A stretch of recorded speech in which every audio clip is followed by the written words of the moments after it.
throughout the game you face a lot of adversity, and yet you maintain an amazing composure. What do you tell yourself in those moments, and what would you like to tell to your fans out there?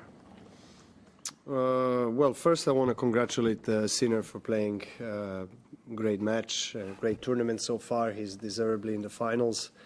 He outplayed me completely today.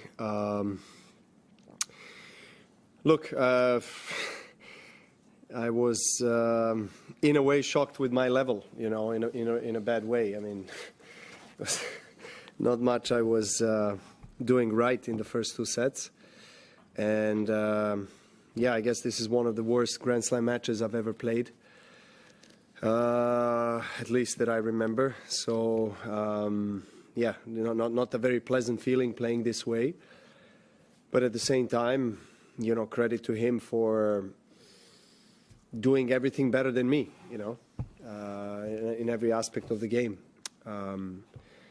I tried, I fought, I managed to kind of raise the level a little bit in the third, saved match point, played a good tie break.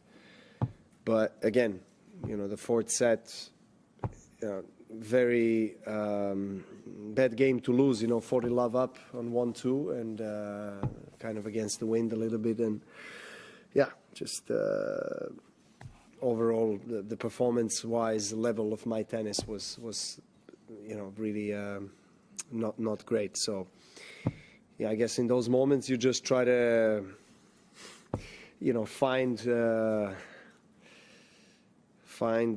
serenity, but at the same time, you know, try to uplift your, you know, yourself and your game. That's what I tried. But you know, and the crowd was great. I think they were really fair towards both players. Lots of supports for both Yannick and I. And that's all. You know, congratulations to him. Matt. Hey, Novak. Did it take you completely by surprise that your level was off? Was there anything in the warm-up, anything in the days leading up to it, or is it just one of those things where some days you come out standing? Well, to be honest, the whole tournament, you know, I haven't played really close to my best. I mean, some matches maybe against Manarino was great, but you know, most of the matches I was, yeah, not playing up to par, so to say, the way I play here in Australia normally. So in a way it did surprise me, because I thought, you know, it won't be that bad in the first two sets. But on the other hand, I didn't feel really myself on the court during this tournament. So yeah, one can say semifinals is a great result, of course, but I always expect, you know, the highest of myself, and it wasn't meant to be today. I think this is the first completed match of your Grand Slam career where you haven't had a break point to try and convert. How were you aware of that on the court? How unique an experience was that for you as someone who has been one of the best returners the game's seen? Yeah, I mean, yeah, that stat says a lot. I mean, the way, first of all, he was serving very, very accurately, precise, and he was backing his serve very well. Yeah, myself,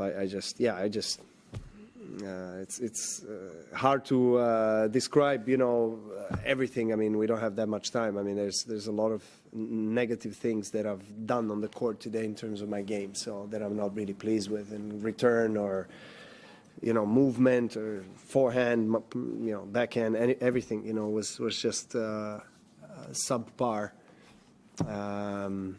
So yeah, yeah, he was very dominant. Dominant on his service games, and obviously, if you serve well and if you don't face a break point, you know, it plays with the mind of your opponent. Meaning, you can put more pressure on his service games, my service games in this case, and you kind of swing freely. And yeah, I mean, congrats. I mean, to him, he just played a flawless match. I know what. I would like to put you in some months. The next Grand Slam is Roland Garros. Who do you think is the favorite in Paris? It's really far away. Let's see how, you know, how the players play. in the next several months, particularly on in the clay season. You know, it's completely different surface conditions. Some players, you know, are probably more favorites than others on clay, you know, just because it's kind of a surface that suits certain type of tennis players. But of course, you know, if Nadal is playing, he's always a favorite there, you know, number one, no doubt, regardless of the fact that he hasn't played much. But he's, you know, he's who he is in Roland Garros. And then, you know, of course, Alcaraz, Sinner, you know. Anybody that is on the top, you know, I think rankings-wise, you can take the first 5-10 players in the world, and everyone is a favorite to win. It still takes several months, so let's see how everything evolves. Novak, you mentioned the entire 2 weeks you felt like you haven't been at your best. You're 36 years old now. Does it feel like you're finally starting to play at your own age after such an insane period, and this younger generation are at your level, or it's just an off tournament? Let's see. We don't know. I still have high hopes, you know, for other slams and, you know, Olympics and, you know, whatever tournaments that I'll play. It's just the beginning of the season. It's not the feeling that I'm used to. I mean, kind of has been incredibly satisfying for me, you know, to start off most of my seasons with a Grand Slam win and never lost in semis or finals of Australian Open. So this time it's a bit different, but it is what it is, and let's see. I don't know.